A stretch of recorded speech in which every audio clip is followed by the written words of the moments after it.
Welcome to the Power and Market Report. I'm Albert Liu. I'm happy to be joined now by a technology entrepreneur who was actually the first angel investor in a Bitcoin-related startup. His name is Roger Ver, and he joins me tonight from Thailand. Roger, welcome to the Power and Market Report. How are you? Thanks for having me on. It's my pleasure to have you on. I want to talk to you first about the article that came out recently out of Wired and Gizmodo, claiming that people have discovered the identity of the originator of Bitcoin, Satoshi, who goes by Satoshi Nakamoto. Some people have been poking holes in this story. I'd like to know what your take on it is. Is this the real guy, or is this just another false alarm? I think it's pretty likely to just be another false alarm, and I think it's pretty unlikely that they ever are going to find the real Satoshi. And one really interesting thing that Bitcoin allows in regards to this is there's online betting sites where people can bet as to whether or not this person is the real Satoshi or not. And these are real people risking real money on whether or not he is, and that's a lot better indication as to whether or not he is than just some article on the internet or some guy talking on a podcast. Like, look at where the real money is being bet. If they're betting that he is the real Satoshi, then maybe he is, and if they're betting that he's not, then he probably isn't. And right now, there's a lot more money being bet on the fact that he's not. Who in your mind would be the arbiter of something like this, or what would you have to see to be convinced that this was the real person? PGP keys signing some sort of statement. Like, that's indisputable mathematical proof, assuming the private keys weren't leaked intentionally in advance or from a hacker. But so far, there haven't been any PGP signed emails of any sort whatsoever. And that's what I would like to see to believe this sort of thing. Okay, and then, but the message that has come out since saying that this is not Satoshi, what authentication has that person provided? Not much either. So. Okay. Okay, let's move on to Bitcoin itself. Bitcoin has been in the news pretty consistently for several years, and it's, I guess the adoption has continued. I don't use it myself, but I have found it interesting that the way it's evolved, and at this point, it looks to me kind of like a lifeboat currency. I know that some people do use it as a day in and day out currency, but every once in a while you see these spikes, and these spikes seem to correspond to distress in currency markets elsewhere. We see it, for instance, when there's trouble in China, Bitcoin spikes. When there's other problems, Bitcoin spikes, as if people are fleeing. That's why I call it a lifeboat, fleeing whatever boat they're on to escape on this currency. How long do you think it'll take? I'm presuming you believe it will at some point make this transition away from sort of an emergency vehicle for people to transport wealth across borders and whatnot to something more stable where you don't see this wild volatility every time something happens. It's going to take some time, and we're talking years or maybe a decade or even more, but it's very, very clearly happening. And the biggest problem for Bitcoin right now, I guess one of the biggest problems right now is that when people hear about Bitcoin for the first time, most of them think, oh, that's too good to be true. That can't be real. There can't be a money that you can send and receive with anyone anywhere on the planet basically for free. No one can stop you. No one can freeze your account. Governments can't control it. And the value is likely to go up over time instead of down. Like, that just seems too good to be true. But it is true. It is real.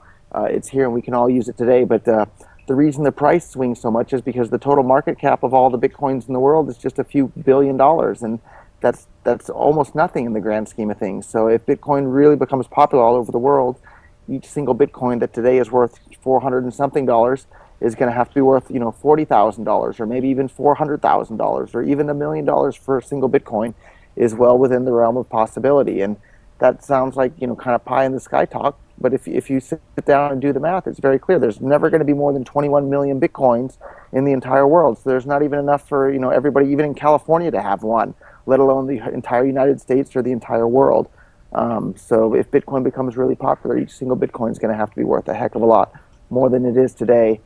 And until that happens, the price volatility isn't going to calm down. But the overall trend is up. So my goal is to be exposed to as much of that volatility as I possibly can over as long a period as I possibly can. And so far, that's worked out really well for me.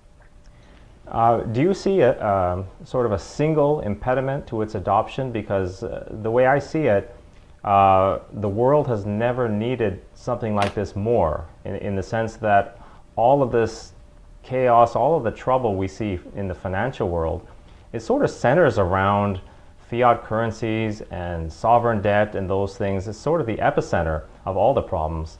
And we really have never needed something like this more. Why do you think it's taking this long to get adopted?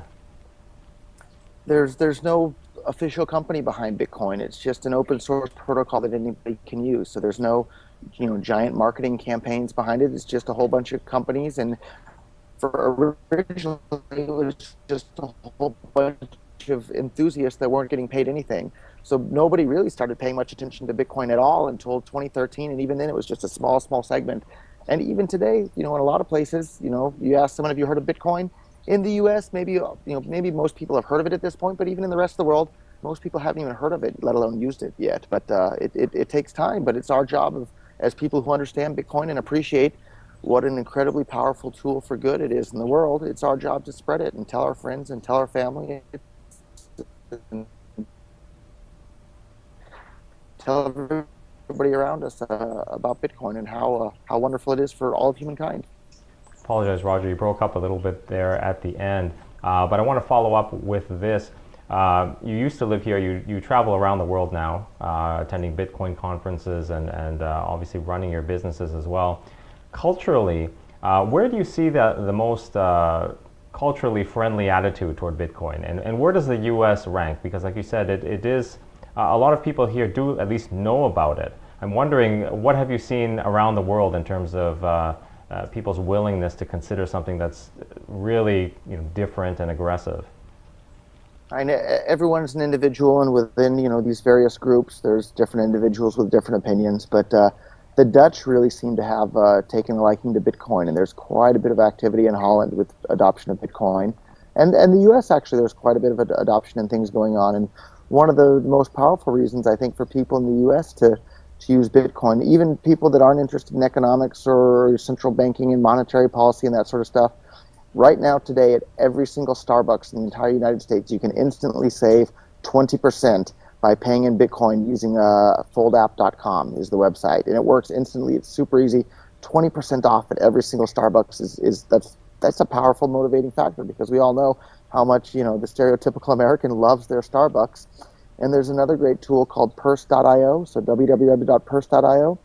And you can save 10, 20, even 30% off every single product from Amazon just by paying in Bitcoin.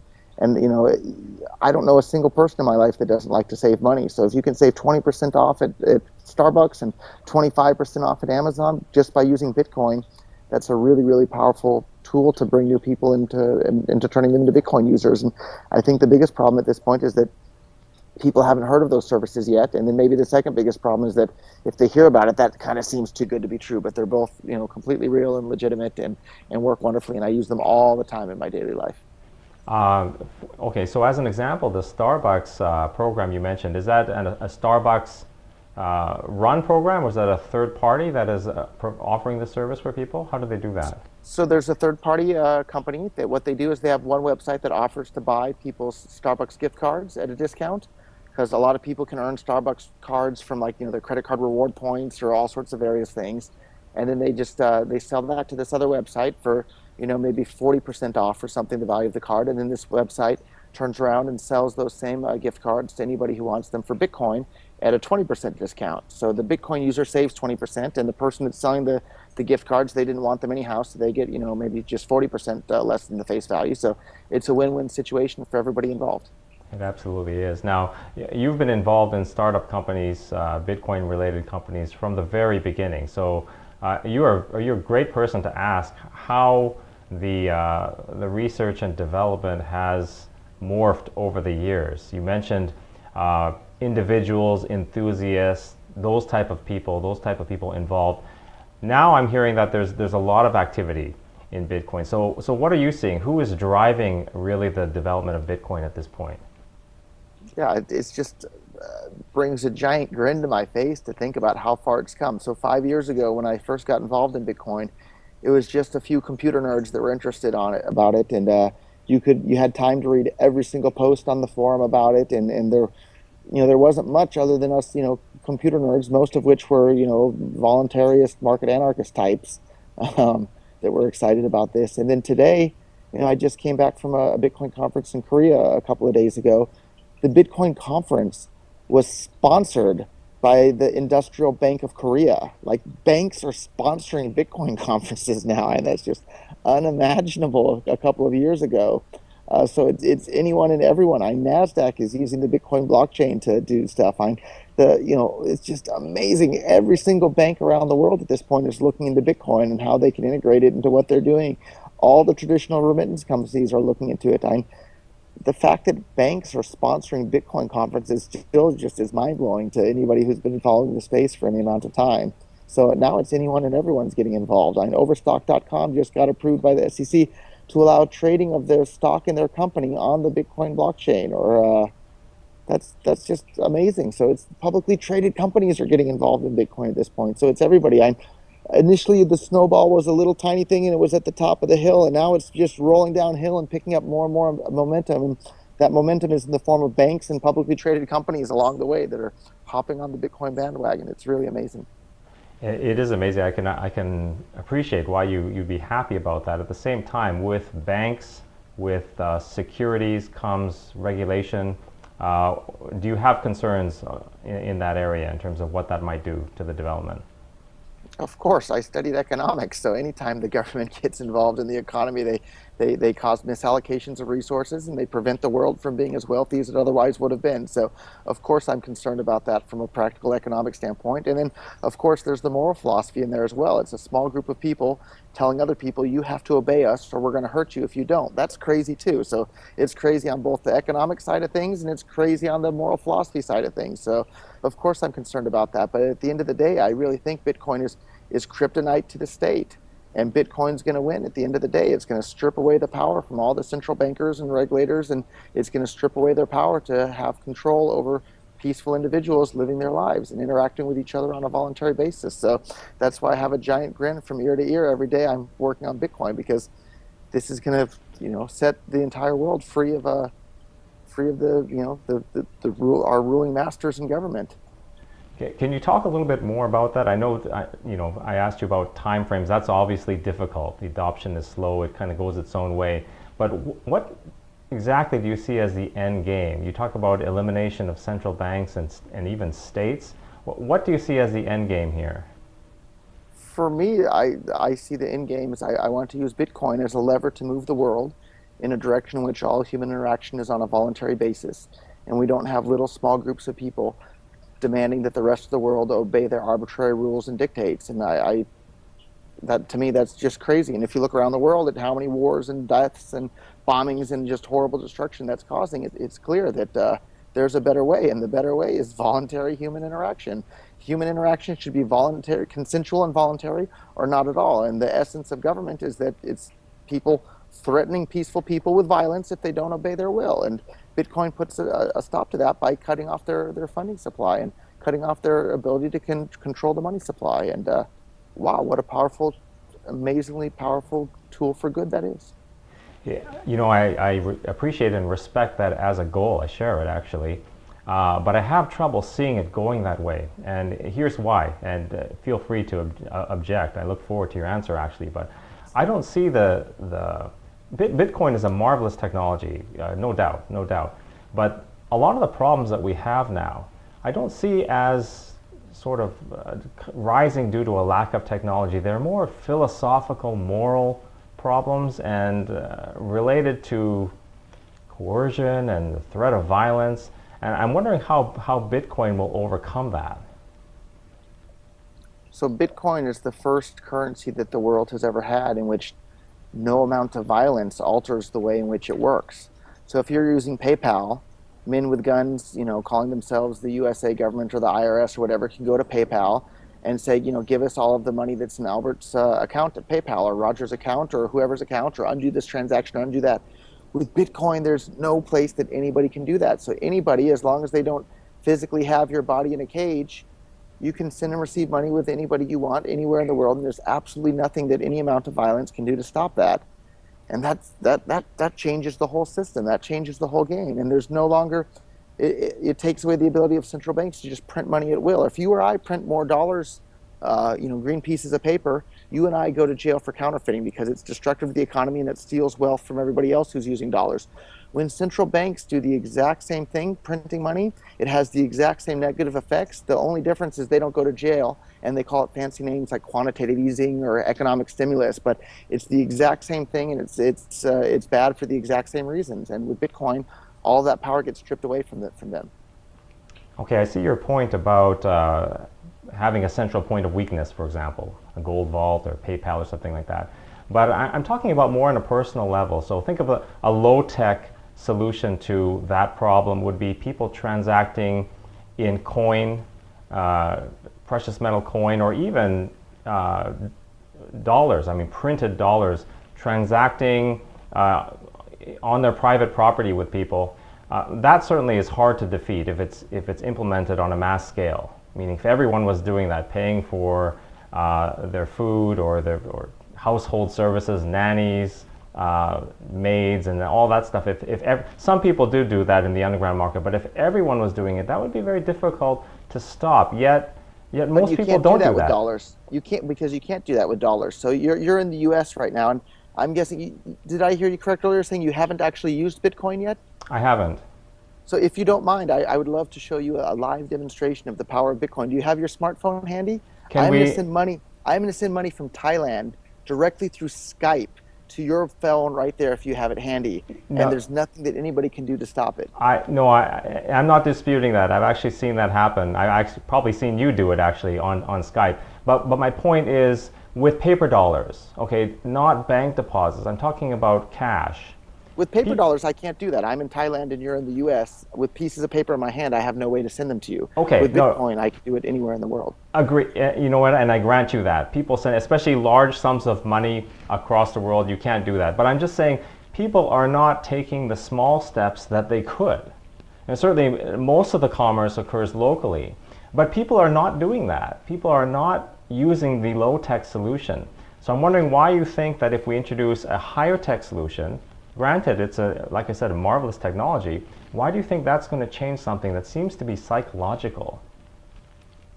I think lots of people are using the lower tech solution, but part of the problem too with all these physical businesses is the biggest mafia in a geographical area, which most people just call the government, come in there and they tell the business owners, hey, you have to give us a cut of all the money that you're going to pay to your employees before the employees ever see it. And it almost brings tears to my eyes when I used to go and protest the income tax at the post office every April 15th in the U.S. And I remember one guy looked at me and said, no, I'm getting money back. And like, they're paying me money on April 15th. And it's a bit frustrating because he doesn't understand that, like, no, they're not paying you money. You're getting back part of the money that you gave to them as an interest-free loan for the last however many months. And it's a bit frustrating. So obviously education is important, but with Bitcoin, suddenly there's a tool that every business and everybody can use all over the world. And one example, too, of how I think Bitcoin kind of changes everybody's philosophy is there's a person that I know in my personal life who's not a libertarian, not a voluntarist. He loves government, loves the war on drugs, loves what governments are doing. But he saw the value in Bitcoin, that the supply is limited, and if more and more people start to use it, the price is going to go up. So he bought about $10,000 worth of Bitcoins when Bitcoins was maybe, I don't know, in $25 range or something like that. And then a few months later, suddenly Bitcoin had become a couple $100. And he comes to me almost in a panic. And this is someone who literally, he loves the war on drugs. He loves government. He thinks governments are great. And if we didn't have government, he thinks the whole world would just fall apart. And he loves taxes, of course, as well. But he comes to me and he goes, Roger, I need your help. And I said, what's wrong? What can I do to help you? And he goes, I need you to show me how to hide my Bitcoins, because he didn't want to pay the capital gains taxes that he had accrued on his Bitcoins. And I think that's a real, strong testament to statists. They want everybody else to pay their money to, fund the Leviathan. But when it comes to their own money, they want to hide it and they don't want to participate. So, Bitcoin suddenly gives every statist the ability to hide their own money. And maybe when it comes to their own money, these statists are quite a bit more libertarian. And Bitcoin gives all of them a tool to hide their own money. And I think that's a great thing, because even though maybe philosophically he thinks government is great, when it comes to his own money, he's not willing to fund them. And I think that's a good thing for all of humankind, because I think him spending his own money on his own things to improve his own life will will make the world a much better place than him giving a bunch of money to, some politicians somewhere. And if he wants to, he can still donate his own money to the politicians. Just don't force the rest of us to do that. Yeah, and it's interesting how often they choose not to do that. It is. Roger, you've been involved, from what I've read, a lot on the Bitcoin side. I want to talk to you a little bit just about what's going on with the blockchain. It seems that people are discovering alternative uses for distributed ledgers. And I feel like I'm just beginning now to appreciate how that's going to change things, the multiple applications for this distributed ledger. Can you talk about anything in particular that you're excited about, that you're seeing with the blockchain? Yeah, there's another project that I'm really, really excited about called BitcoinHiveMind.com. And what that is it's basically a decentralized prediction market. And talk about an incredibly powerful, useful tool for every human being on the planet. Basically, you can harness the wisdom of crowds, and people can place bets with real money on whatever future event they think is going to happen. And basically, this has the net effect of becoming almost like a window for human beings to see into the future. So we can see, if we take this particular action today, what is likely to be the future outcome from that action today. And then you can have derivatives from multiple actions today. So let's say you have people are predicting whether or not Hillary or Trump is going to be the next president, and then if they raise taxes, the economy will grow at this rate or that rate. And basically, it becomes this incredibly powerful tool to predict, if we take this particular action today, what is the likely future result 5 years from now or in the future. And we can use that tool to guide us as to what the appropriate action is to take today to achieve the desired results tomorrow. And before Bitcoin and this blockchain technology, any sort of prediction market like that, got shut down by governments, because in addition to becoming a window into the future, it can also become a tool to influence the future. And there are a couple of websites like InTrade and things like that, where politicians are really worried that people are going to use it to not only predict the outcome of an election, but perhaps influence the outcome of an election. But thanks to Bitcoin and the blockchain, now we have these tools that can't be shut down or censored or controlled. And BitcoinHiveMind.com is a really interesting example of one of those that's being built and is just about ready. And what an incredibly interesting and powerful tool for people all over the world to have this window to peer into the future. It's almost like a time machine or a time window into seeing the future. And before Bitcoin, that sort of thing wasn't possible, because governments would shut down anybody that was trying to build one, whereas now we can build an unstoppable, uncensorable one. I'm sorry if you mentioned this at the beginning, but is this a company that you're actually involved in, or funding, or an officer or director in? So I've been funding it just because I think it's an interesting tool, because it is such an interesting tool. So there's been a whole bunch of things in the Bitcoin space that I've just been putting money towards, because I think it'll make the world a better, more interesting, and better place for everybody. And dying with a bunch of money doesn't do any good. So I intend to spend it on things to make the world and my life better. I heard you tell Jeff Berwick in an interview that you had been at least receiving consulting requests from banks. And I've noticed that there's a lot of activity now about relating to, trade settlement, derivatives, real-time reconciliation. What are your thoughts on where that's going? Basically, how Bitcoin or blockchain-related technology is going to be embedded deeply into the financial system. I can see how there would be tremendous efficiencies to be gained there. What do you see for the end user, though, for investors? Do you have any comments on that? Is it going to be a net gain? Yeah, anytime the economy becomes more efficient, that frees up human labor to be used for other things and produce other things. And I believe it was Murray Rothbard who said it, or certainly some economists that I'm a fan of said, the goal isn't full employment, the goal is full production. And that's exactly right. So if we have all these people that are working in the banking industry to do settlements and this and that, and suddenly half of them lose their jobs because the Bitcoin blockchain can do it, that's a wonderful, fantastic thing, because now all those people and their human energy and labor that was previously being used to help with all the settlement stuff, now that can be used to produce more cars or more clothes or more food for people to eat or other things that will improve people's lives. And the world as a whole is going to be, a richer place because of that. And so many people don't seem to understand that sort of thing, is that the goal isn't full employment, the goal is full production. And the Bitcoin blockchain is going to help us be able to produce even more in the world. And that's a great thing for every human being on the planet. Roger, a reference to Murray Rothbard is just the perfect way to conclude an episode of the Power and Market Report. So thank you for that. And thank you for being my guest tonight. I really appreciate it. It's been wonderful talking to you. My pleasure. Thank you so much for having me on. My guest has been Roger Ver, and please check out his website at bitcoin.com. Also, don't forget to visit powerandmarket.com for insightful interviews with the world's leading experts in economics, finance, and investing. Until next time, take care.